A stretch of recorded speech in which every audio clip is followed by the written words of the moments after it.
Welcome to Time to Press Pause, real life stories from the C-suite. I'm your host, Ellen Williams, CEO of The Salient Strategist, and today my guest, Leah Salinas, and I discuss when you know it's time to press pause, but it's too early for you to actually pull the trigger. What happens when you're unhappy and it drags on? And what happens when you finally pause and you're unsure of what your next steps are? Leah Salinas is the former founder of Your Beautiful Face and current director at the Alexander Group, specializing in conducting executive searches for C-suite and management roles at mid-market and startup companies, including working with private equity and venture capital-backed companies. She has over 20 years of leadership and executive experience and successfully grew 2 businesses. As an executive search professional, Leah excels at identifying transformational talent for clients navigating changing markets and is sought after for her keen ability to align clients' organizational needs with the professional goals of top-tier candidates. Leah, welcome to this episode of Time to Press Pause. Well, thank you. I'm so excited to be here with you, Ellen. I'm excited to have you here for a bunch of different reasons. But first of all, you were one of the first people I met when I started networking here in Texas. And I must say that when I walked into that networking event, there were a lot of people there, and you graciously took me under your wing and introduced me around, left me to do my thing, where I actually met a few people that I'm still in touch with, and then circled back around with me. And it made such an impact, and it made such a difference for me, not only walking into a networking event, which can be intimidating, but walking into one in a new state. So for that, I thank you. Oh, well, you're more than welcome, and always happy to partner with somebody to navigate an intimidating room. And that's kind of what I selfishly did when I saw you. It's like, oh, she's not intimidating. She looks friendly. Let's navigate this together. Well, it worked well for me, so I appreciate it. And I'm really thrilled to have you here today because you and I have obviously stayed in touch. And I am so interested in hearing your press pause story. So please share. Well, thank you so much again for the opportunity. And I love this concept and this idea because it resonated so well with my story. Right out of college, I got an undergrad in oil painting, kind of non-traditional. So I'm a very creative person by trait. And at the early age of 22, started selling beauty products, joined a beauty company in people's homes, kind of that traditional home party. And I grew it to about 200 consultants underneath me at a very young age. Most of them were almost double my age. And I thought, I kind of like this running a little business gig. What can I do that's really actually mine? And at age 23, opened up a company called Your Beautiful Face. Just like any business owner, okay, who's our target market? Who are our customers? One of the biggest customer base was the wedding industry when it comes to beauty. What our services were hair and makeup services for special events, television, film, anything that you can think of that people would hire hair and makeup artists. And within 2 years, I grew our team to 14 artists and deployed them out in groups or solo for different events, different contracts. And very quickly, about 80% of our business was in the wedding industry. So majority of our clients, we met, a big bulk of our clients were Friday through Sunday. And our average contract booking was 8 to 10 months in advance. Our average contract size were 8 people. So mother of the bride, 5 bridesmaids. It just grew bigger than I ever could have imagined. We went international. We serviced some celebrities. It just one of those things where it's like you have a good idea and you never could have imagined that it went to the point that it did. And towards the end of the 14 years that I had the business, I really started getting tired. So during those 14 years, I had 4 children. After the first 3, I got divorced, then got remarried, had another one. Life was happening. And, people would ask me all the time, like, well, this is kind of a thrilling career. You get to meet the coolest people and go to $1 million weddings and see what those are like. You got to love what you do. And I would pause and be like, yeah, it's fine. Or they would say, is this what you've always wanted to do? And when I had started the business, again, I was just so young. It just kind of was a natural thing. I never really took the time to think of what I wanted to do, what kind of career I wanted to have. I got my degree in art, and this was satisfying my creative bug until it wasn't, until it was managing people, making payroll, outsourcing marketing, and managing all the business side of it, which I did enjoy, but it really takes a toll, especially after you're raising a family. Getting remarried to someone that joined me in being able to manage a household and pay the bills really caused me to reflect on what I was doing and what I was going to keep doing as an adult. And I'd gotten to the point where I was missing out on life. So as you remember, I said, majority of our contracts were Friday through Sunday. So my kids were all getting into school at that point. So they would go to school Monday through Friday, and I would work on the back office part of things. And then they'd get home, and I would say, see you guys later. See you Sunday night. But I'll be exhausted when I see you because I will go, go, go. Some Saturdays were 4 a.m. call times, and I'd get home at about 9 o'clock at night. So it would be very exhausting. And I just thought, you know what? Life is going by very quickly. My kids are growing up. I'm missing so many things on the weekends with them. They're heavily involved in sports and just like that downtime that you can have with your children because they're not in school. And my husband, he said to me, he's like, if you don't want to do this anymore, stop doing it. And I thought, well, what am I going to do?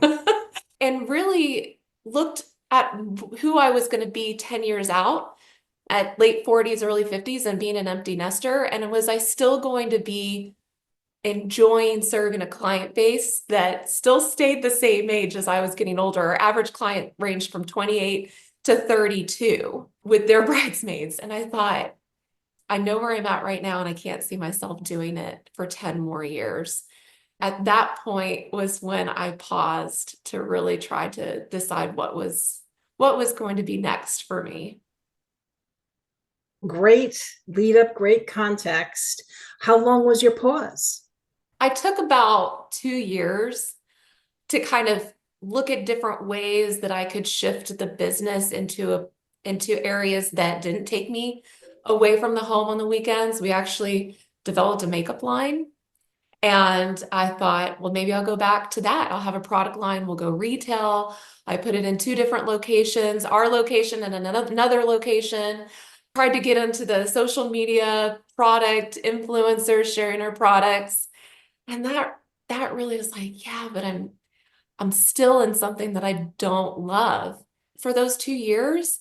So I just spent those 2 years engaging with people that I already knew. I had some friends that were recruiters that serviced a lot of different industries and just talking to them like, what could I do? Where could I translate this into something that was more 8 to 5, more traditional, Monday through Friday in an office or remote, hybrid, whatever it is, that I'm not the boss, that I'm not running the show, that the weight of all the decisions is not on me, but I can contribute skill sets that I've developed over the last 14 years. And where could that translate? And that I could have like a ramp up time that wasn't, I didn't want to completely start a whole new career. I had a family to support and a certain amount of runway time for me to be able to get my income close to where it was before.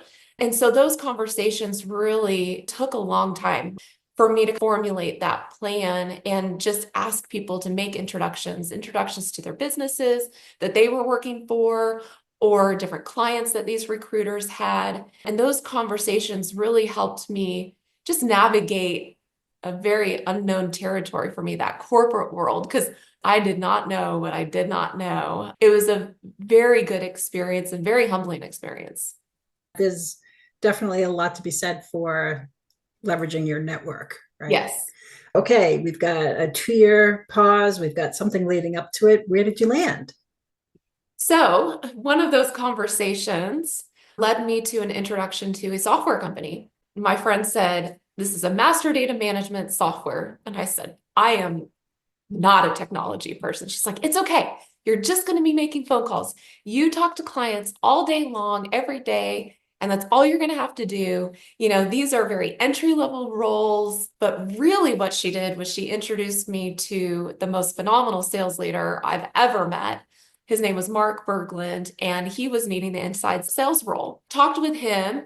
And now, granted, this was probably 3 dozen interviews in that I had had, possibly more. I had applied to a lot of places. No matter what I said and no matter what I did, I could not convince people. It's like, no, trust me, I don't want to be in charge.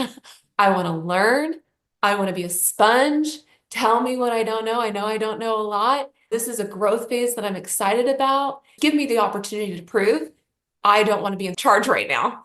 Mark Berglund took that chance on me and I joined the company. We were talking lingo and acronyms that they were so foreign to me. I created this chart of all these acronyms and software because people were rattling them off like it was just common vernacular.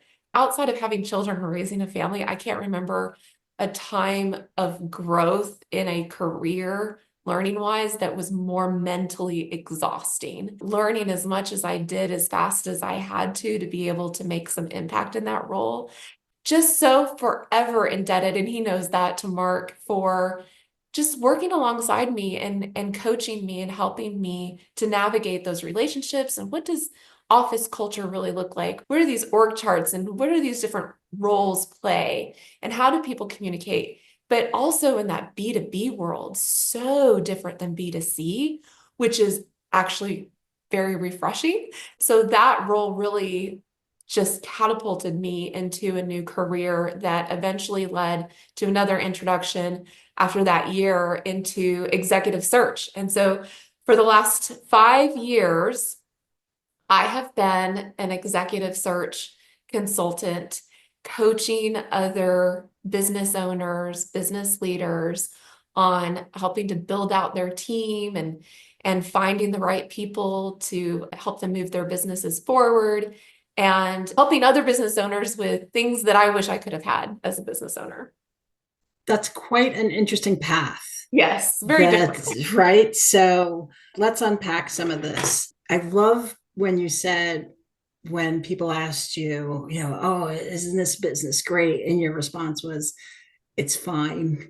That's definitely a red flag when someone else is more excited about your business than you are. And so I'm glad that your husband identified that, saw that, and was really supportive of it being a time for you to make a change. Where you landed is fortuitous, that you really had that opportunity to learn everything that you said you learned. And then you landed at where you are now, which is executive search. And one of the things you said was, not only helping to place people, but you're helping some of those business owners because you've been in their shoes and giving them information that you wish you had had. So what about the flip side? What kind of conversations do you have with the people coming in looking for a role? Are they looking for a new role? Are they in the midst of pausing as well? How are you able to transform your pause story?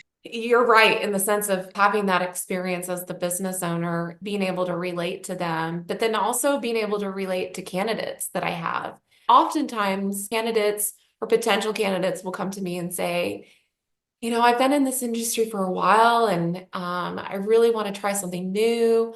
What are you doing right now that could bring value into a completely different industry? Because sure, there's an industry knowledge component that you need to have, but there are things that we do in our role that any industry could benefit from. My current boss, Jane House, she said to me, "Leah, you've been a problem solver your entire career.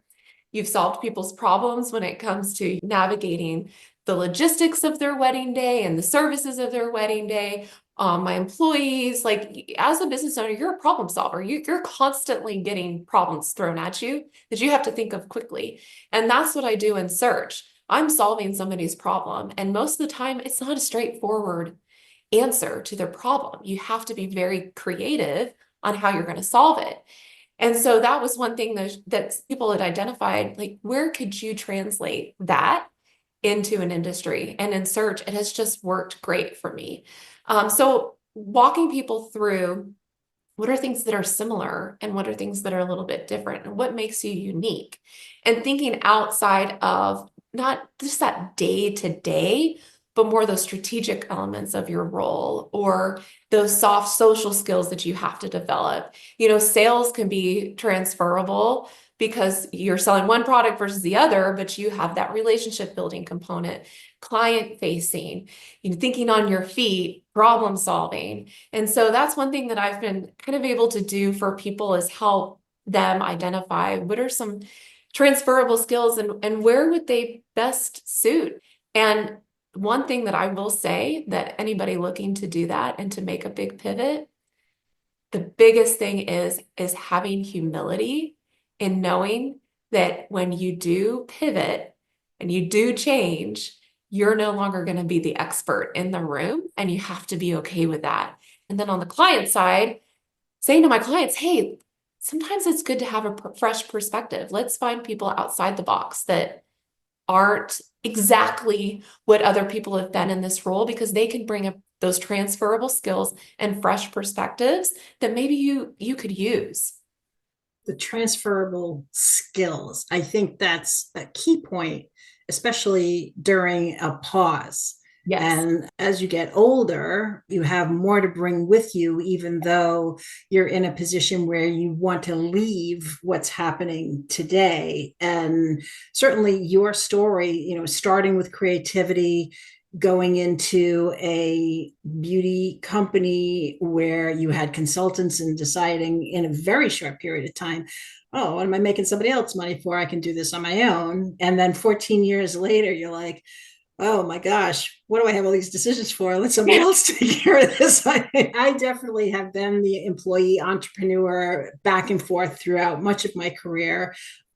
Part of it probably was because I was stubborn, but other because I was that contributor and I did want to be making all the decisions. And as I've gotten older, it's been more employee than entrepreneur, though I do run my own business now, because I learned to be a team member. Yeah. That's important. So I'm curious, you're in executive search now. Was that where you saw yourself when you said, who was I going to be 10 years out? Was this something that you had considered, or was this something that evolved into where you are now? It totally was an evolution, and it was based on my network, because I just had never been in the corporate world. And so I only knew, and not only that, but I got my degree in oil painting. So I was never in any business classes or anything. And I'm the daughter of an entrepreneur. I could not envision myself in anything 10 years out other than I'm not going to be doing this. It was a very scary leap of faith to say, okay, this software opportunity is here. Let's just start with that. The only thing that I have left to do is go back, and I don't want to go back. And so just that one foot in front of the other, I guess it's been 7 years. Well, it's been 6 years since I took my last client, December of 2019, but I kept it. I kept the LLC. I kept all my stuff. Funny enough is I just threw all of my makeup case and everything away 2 weekends ago, because I thought, why am I hanging on to this? I'm not going back. I love what I do now. But it took that long. It was just my default. It was my backup. But really, the more I thought about, like, okay, this is so hard right now. Am I ever going to be as successful as I was before? I keep saying to myself, but then are you going to go back to what you were before? And that's not an option. So you have no other option. You've got to make this work. And that has really helped me to forge forward and go into this unknown territory and really have faith that I bring value to people, and just putting myself out there, putting my neck out on the line, and getting into uncomfortable situations like where we met and talking to people, it would lead me to something. And it did. putting yourself out there. It is risky and scary at the same And time. I'm so glad you did because oh, it helped me certainly as thank well. you. So I have one last question for you. What Sure. advice would you give other leaders when they would identify it might be time for them to press pause? Well, identify it when you start feeling it sooner than later, because I will say I press paused about 14 years in, but I really wanted to press pause about 10 years in. I should have listened to myself and started the journey earlier. But then I say that, but then there's lessons to be learned by going through hard. And that's where we grow. And so, woulda, coulda, should have, really just embracing when things are not what you want them to be.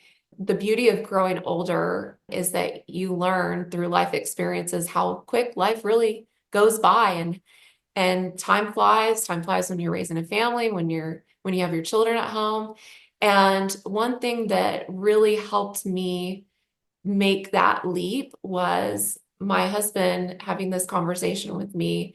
And I will say, someone told me as well, it matters who you marry. Not that you get married, but if you do, who you marry, because that partnership can really make it or break it in your career. I'm just so fortunate to have the husband that I do have, that he supported that press pause. And he said to me, in 10 years, are you going to look back and say, I'm so glad I built this career and I stuck with it and I built this business and I have this business?